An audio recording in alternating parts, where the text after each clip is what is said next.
Alright, I want to start this video off by mentioning something that bluemagus said on his little Facebook page.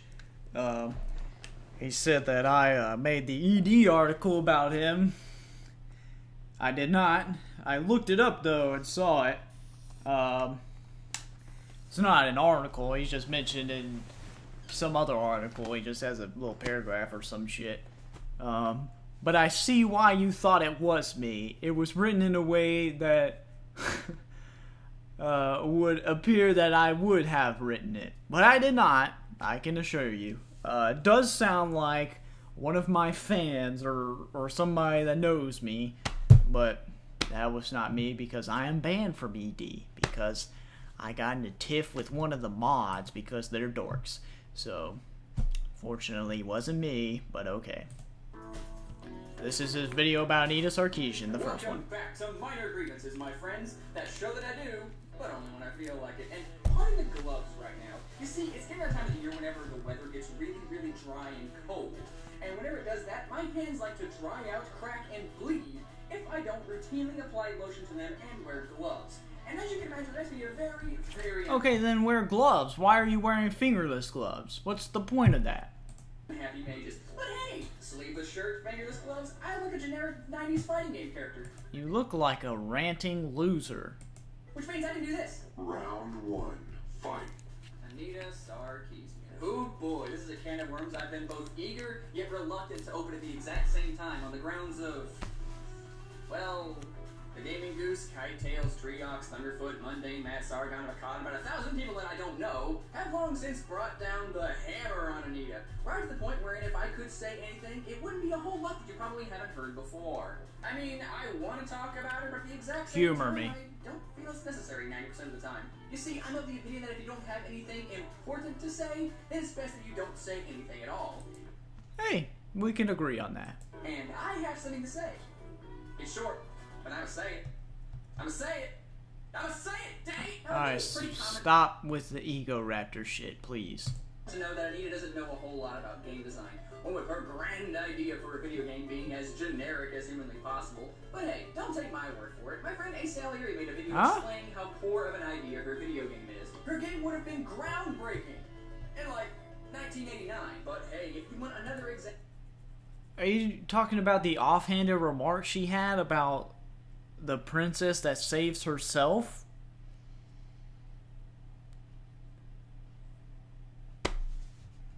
In the market today, that would not be outdated at all. Are you just saying that because you disagree with her? Because that makes no sense. Example of why she doesn't know a whole lot about video game design, here is her interview with Stephen Colbert, where she said the following. We're saving them. They're damsels in distress. I'm saving the princess. Am I supposed to let the princess die? Is that what you want?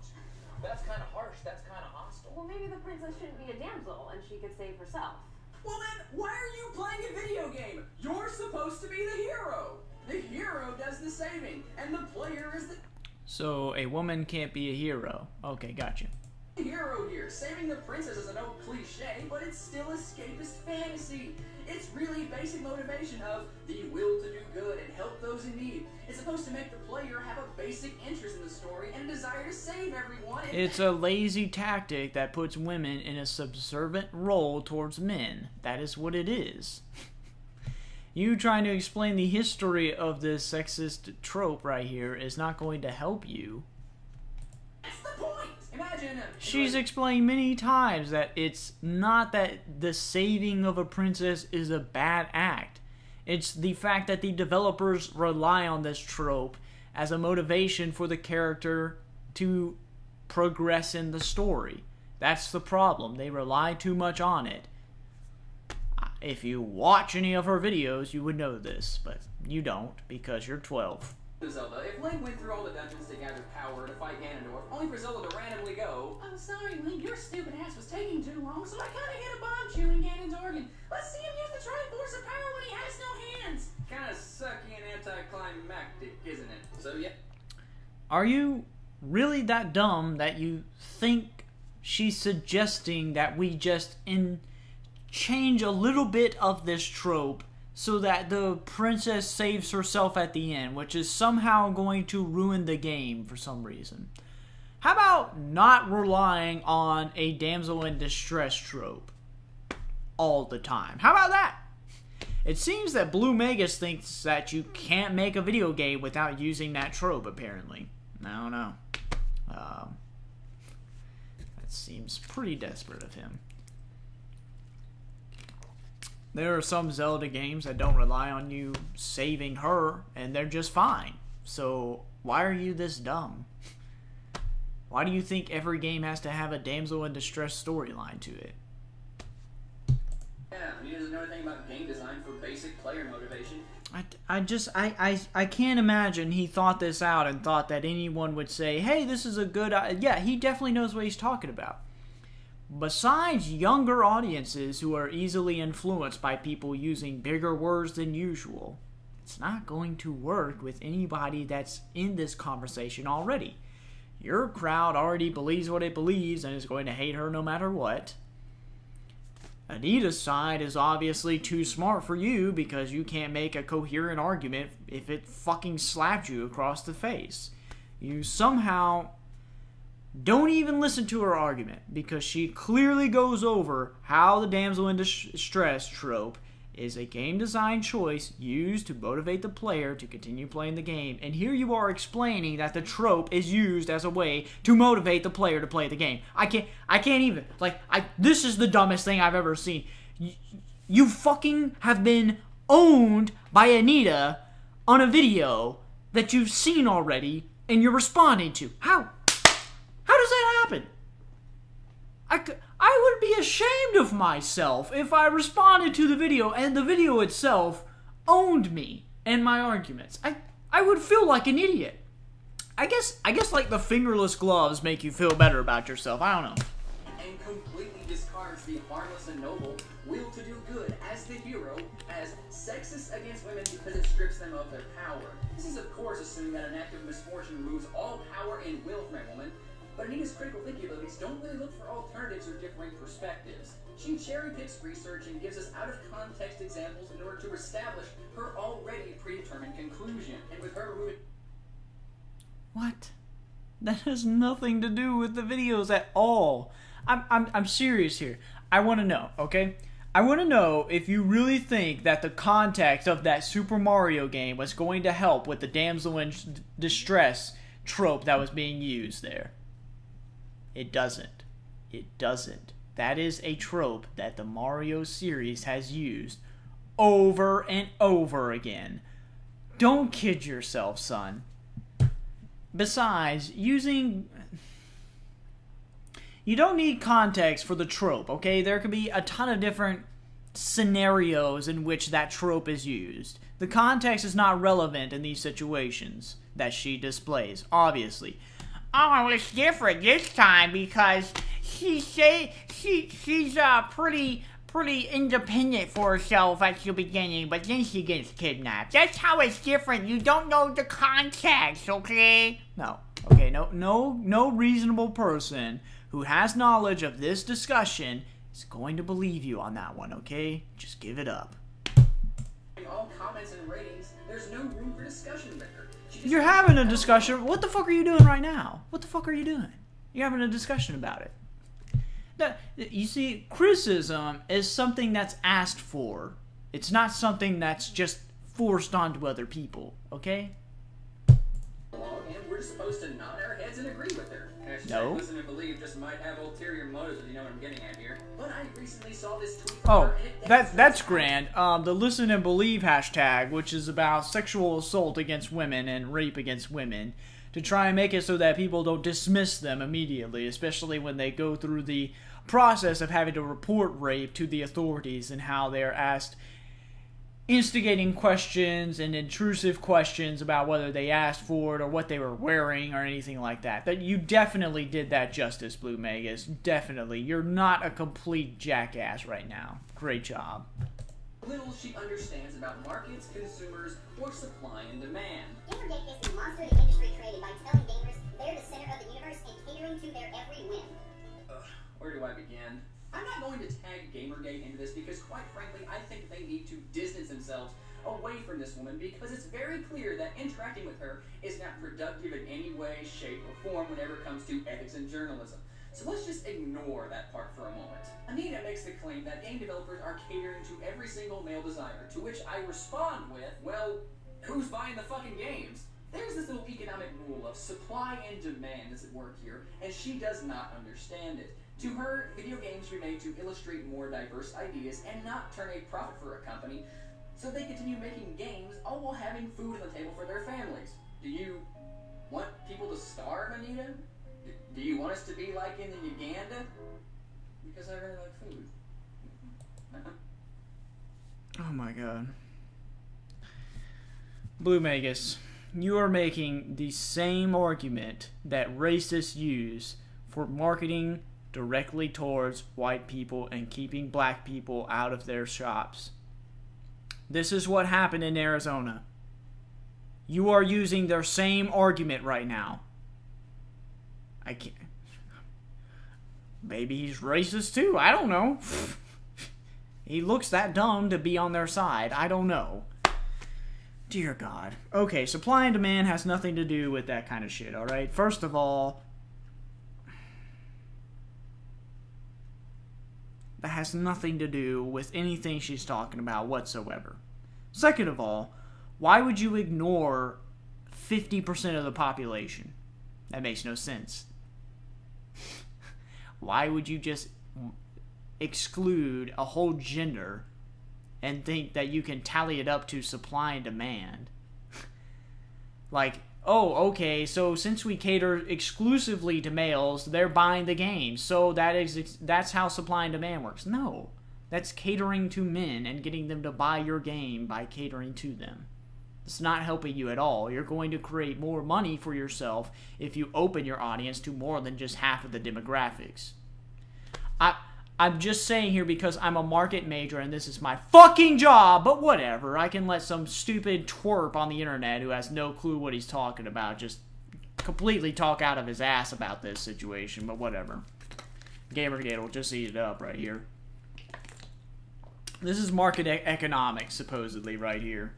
Makes no sense, but whatever. It's bluemagus and he's half retarded, so why not? I'm hungry right now. Someone... And as for, like... So in the Arizona, the same argument was made when they were doing the whole, actually I think that was about the gay people.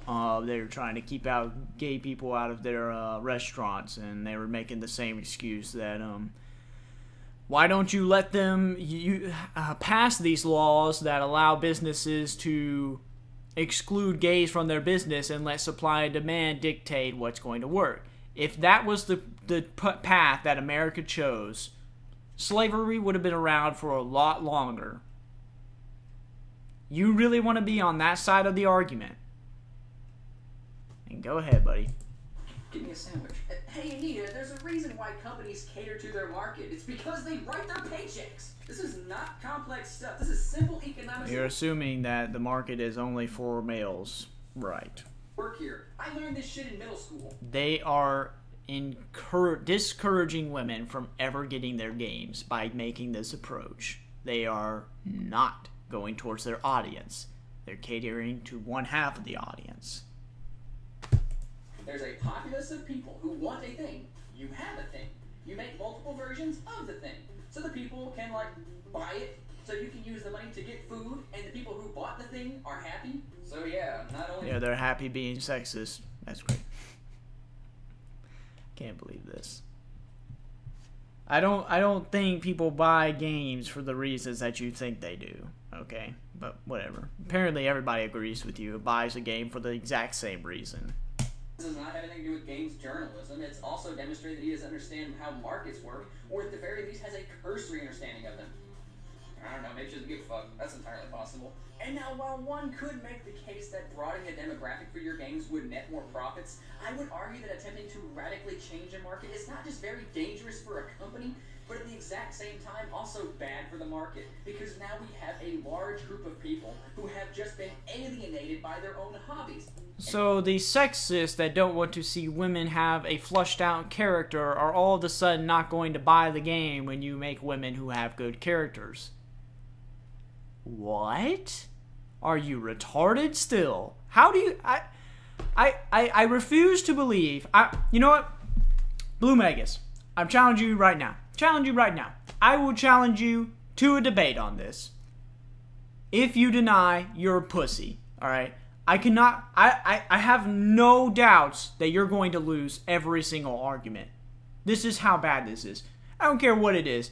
Anything you argue, I'll take the opposite side and I'll win. I'll know it. Because these are the worst arguments I've ever heard in my life. And for what? So feminists like Anita can feel good about themselves? If your video game... Oh, I'm sorry that feminists feel good about themselves when they actually have good role models in video games. God forbid that they want that. Fuck that, right? Fuck that. Idea was so groundbreaking, so amazing, so instant classic, perfect scores round the board, the Bret Hart of video games. Why don't you patent it and then hire a studio to work on it? I mean, if there's truly... Oh, it's just that simple. You know, publishers are on board for that, definitely. That's why all the fucking video games that have female leads in their role definitely got off to a good start when they made their games. Yeah, that definitely happened, buddy. Feminist market for video games, and don't get me wrong, there really is. And if it's big enough for you to want the entire industry to change its demographic to fit that narrative, then why don't... What? What? Do you just pull this out of your ass? Like, the most extreme thing that you're afraid of in the world, and you think that's what people are doing? You capitalize on this. Is making videos complaining there's no representation for women in video games more profitable than raking out all that sweet moolah from indie developers? Now let's say your game was as amazing as you make it out to be, and it turns out to be an instant hit. Like everyone, all walks of life should play this game because of how good it is. PewDiePie, Game Grumps, Markiplier, and various journalism websites play it, like it, and give you a big push in sales.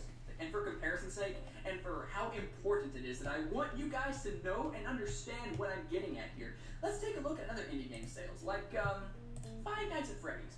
Now, according to ThinkGaming.com, Five Nights at Freddy's, on average, is about $25,000 in sales per day. Kind of makes Nita's $160,000 from Kickstarter look pretty paltry, doesn't it? Because they earn more by making a video game in a week than she did over the course of a month trying to make a video series critiquing video games. She doesn't know how to make video games. Why do you keep suggesting that she makes video games? This makes no sense. It's like saying you can't review video games because you don't know how to make video games. So why are you critiquing them? You know, this makes no sense. She has the right to critique things, even if she doesn't know how to create video games. Some of the greatest video game reviewers and movie reviewers and music reviewers, they might not know how to play or have their own band or made their own movie big time on the screen in Hollywood or whatever. You know, just because they don't do that doesn't mean they can't critique them, obviously. She's using her education to critique it in a way that would help benefit women. That has nothing to do with half the things you're saying in this video. I think you're basing your anger off of other people in Gamergate who made videos off of her. I think this is what happened. You took everyone else's argument that made videos on her and thought that that's what she said. And you never once watched a video by her. Because if you did, you would see how level-headed they are. They're pretty fair. Really telling how badly Anita understands market economics, even from her own perspective. According to her, game companies should take the risk and change demographics, while she doesn't use her brand name recognition. She's not saying change demographics, you moron. How would it change the demographic if Zelda all of a sudden was able to work with you and not be the constant damsel in distress, or Mario all of a sudden had Peach as a playable character like what happened in Super Mario Bros. 2. Oh, what a surprise! All of a sudden, you know, that didn't just change the demographic, did it? That's crazy how that happens. Like if you have a playable female character and your female characters are flushed out and aren't just cardboard cutouts and damsel in distress, it doesn't change the demographics. It's almost like you have no fucking idea what a demographic is or how markets work. Oh, that would be because you don't, you idiot. Mission to take advantage of an apparent gold mine. She's saying that they should make games for her and not make games for the people who are already buying the products. You just, I don't know, hate making money, Anita? Apparently not. You're just not good at making money. That doesn't include capitalizing off your own victimhood, I guess. And for the record, you still haven't displayed where she's displayed this victimhood. I haven't seen it. Also, donating to a charity is terrible. Terrible. Setting up a donation to a charity is terrible, which is exactly what you just showed Anita doing. Great job, buddy. I'm not saying that we shouldn't have more diversity in video games. We can and probably should be doing so for the sake of our beloved video games not becoming stale. Now, how many ball marines are we going to see before we get sick of them? Because I've been sick of them for a few years now. But I can't make the industry change to suit my tastes. The people buying the games decides what games are going to be popular next month or 5 years from now. If all of the games are made exactly the same, then what kind of choice do you have to make? You don't have one. People who get the games are happy, and the companies who make them are making money to continue making their consumers happy. If you want the industry... You're assuming that all consumers are happy. In fact, most people consider this state of video games to be the worst. This time period to be some of the worst in video games. But we're all of a sudden assuming that everything is just peachy clean right now. What kind of alternate reality do you live in here, buddy? To change, you can't do it by cherry-picking information and waving your finger at people demanding it. You gotta roll up your sleeves and be the change you want to see. This is not just for video games either. This goes for any market out there. If you're just willing to accept what you... She's doing something about it right now with her video series. What are you talking about? The video series is going to have more of an impact than her trying to take 3 years out of her time to make one video game and that might get published and might be bought by a few people. Who knows? Just that simple process of making a game, hiring a team, getting it published, and selling units. So simple. So simple. Just so simple. Just everyone can do it. Especially if you have no idea how to make a game and your education has nothing to do with making a game at all. Yeah. So easy. Make and enjoy what you do like. And everybody goes away happy. So let's agree to disagree on what video games... Yeah, let's just allow racist depictions of black people and minorities. Oh yeah, it's just fine. Yeah, whatever. Don't worry about it. Need, and just agree that more good games needs to be made. And before anyone asks, oh, why are you taking advantage of this apparent super duper feminist market, Mr. Smarty Poopy Pants? I'm working on that. Give me a break here. See, I'm not just talking the talk. I'm trying to walk the walk here. Well, let's just back this up a second. I'll play for you exactly what ran through my mind the very instant that I read her tweet. Enjoy. Gamergate is the monster the industry created by telling gamers they're the center of the universe and catering to their every whim. You can't be the center of the world. I'm the center of the world. I'm the center of the world. I am the cow. I am the cow. I am the cow. I'm bluemagus. And Anita Sarkeesian is a minor grievance. Okay. I challenge bluemagus to a debate. I'm sure I will win, definitely in this regard, since he's terrible at this. This is an open call to bluemagus. If you're not a wimp, if you actually still think this way, I will challenge you to a debate. Don't be childish now. Come on now. Take it up, son.